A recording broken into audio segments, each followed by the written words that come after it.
Hi there. I'm going to do a review for Jurassic Park.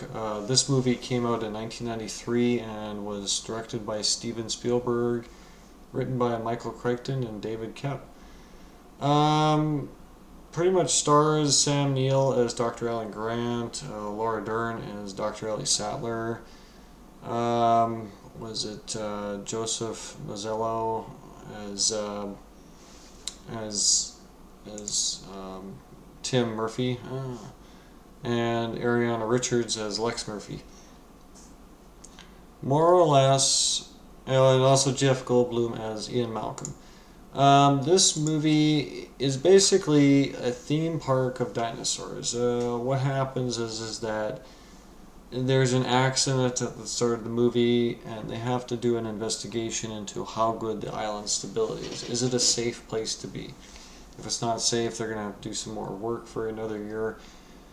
But so nonetheless, he has to. John Hammond, who's played by Richard Attenborough, he ends up having to hire two paleontologists and a mathematician in order to investigate the island.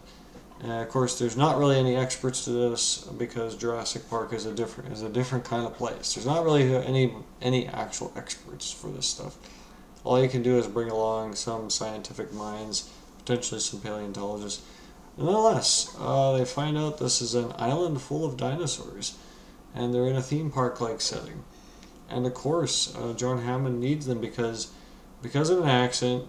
He's got to check for island stability, and so they come to this island where they find out it's full of dinosaurs. It's a theme park, and they got to take a tour ride in order to find out what kind of a thing this is, what kind of a theme park this is.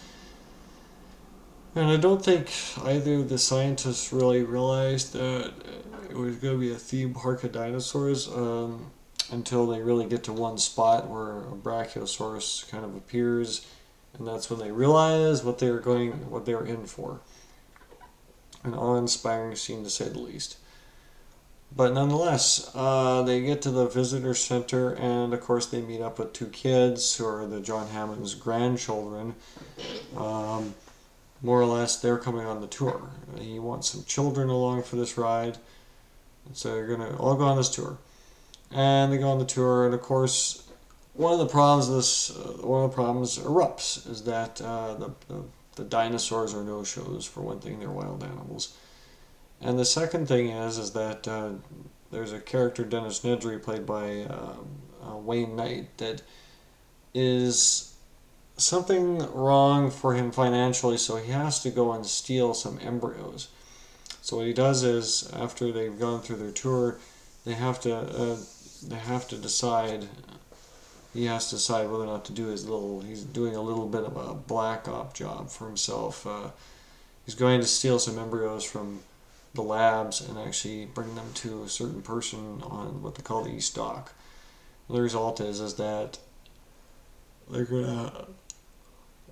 The result is that they got to get this. He's got to get this done, and unfortunately, at the same time this is happening, there's a tropical storm headed um, toward the island, and so the result is they got to deal with the fact that so Dennis Nedry does his little machine work, and of course causes a power outage. It's not really a true power outage. All it is perimeter fences. Perimeter's all been power cut, so all the fences are down. He couldn't isolate all the fences. He couldn't isolate the path, so he had to keep the fences disabled, so he could do his little trot. But nonetheless, it's kind of an interesting movie for the fact that for the first like 20 or 30 minutes, it's basically about the question of the validity of cloning dinosaurs. Because as we learned, it's a bunch of cloned dinosaurs. It's not real dinosaurs. It's a bunch of cloned, genetically engineered dinosaurs. They've been using frogs as a gene sequence cap filler in order to complete the genome. And so all of the dinosaurs are genetically defined. They're also all female. And so the result is that these are sort of dinosaurs. This is the first movie that's ever had. This was one of those movies where it was the first movie that ever really contained what you might call real-looking dinosaurs, realistic dinosaurs. They're sort of realistic, they're sort of not.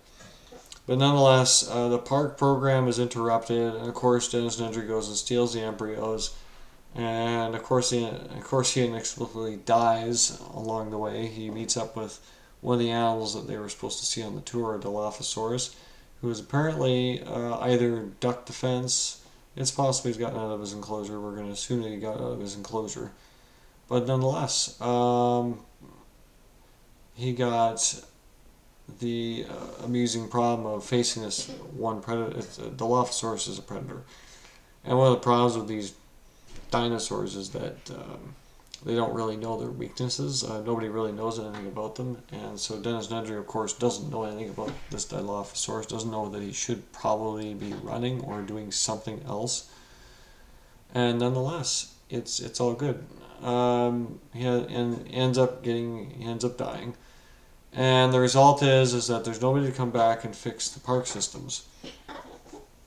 And meanwhile, what also happens while this is all happening is that the people in the tour program, the T-Rex breaks out and attacks the vehicles. And you get etched into our frame memory of this is that the T-Rex breaks out, and this is the big glory moment scene of the movie. We were waiting for this moment for T-Rex to show itself. Maybe not in this format, but it definitely showed itself. And nonetheless, most of the movie, a good chunk of the movie is spent with Dr. Alan Grant having to lead the children back to the visitor center because they all got lost down in the creek area.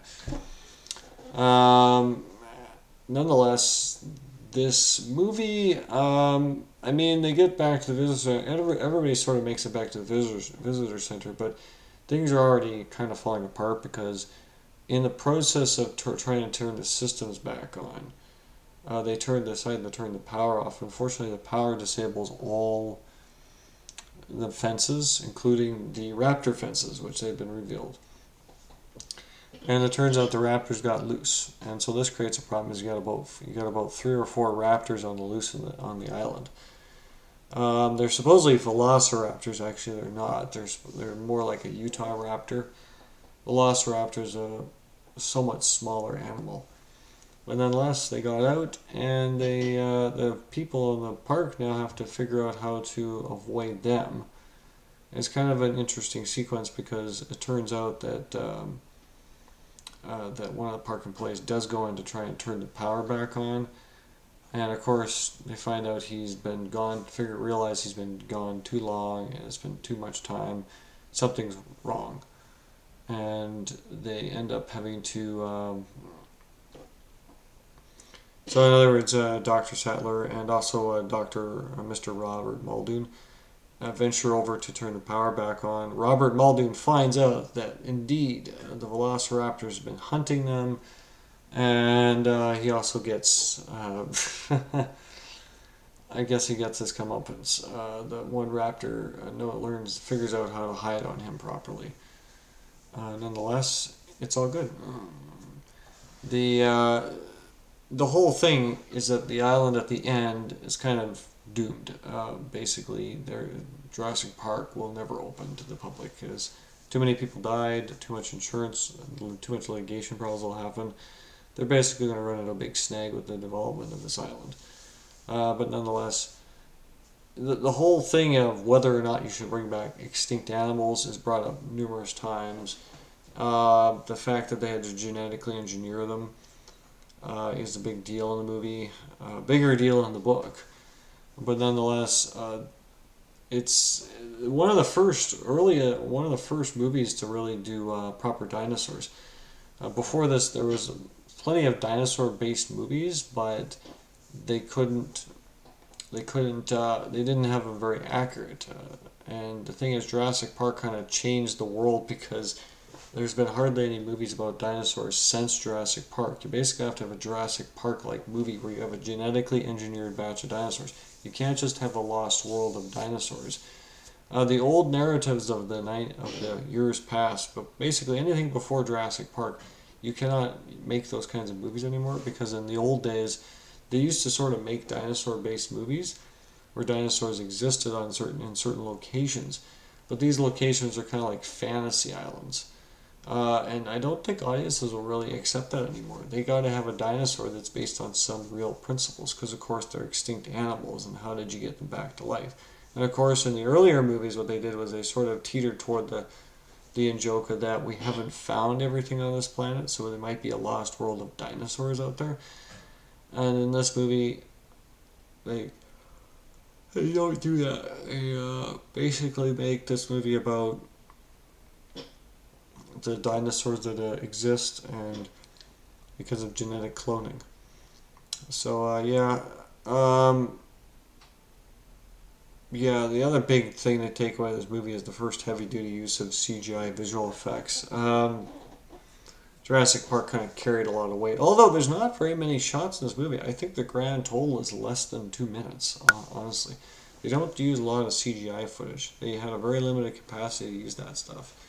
The server time was just too great in the early 90s to do that, so they had to be very picky and choosy on what they chose to use CGI visual effects for.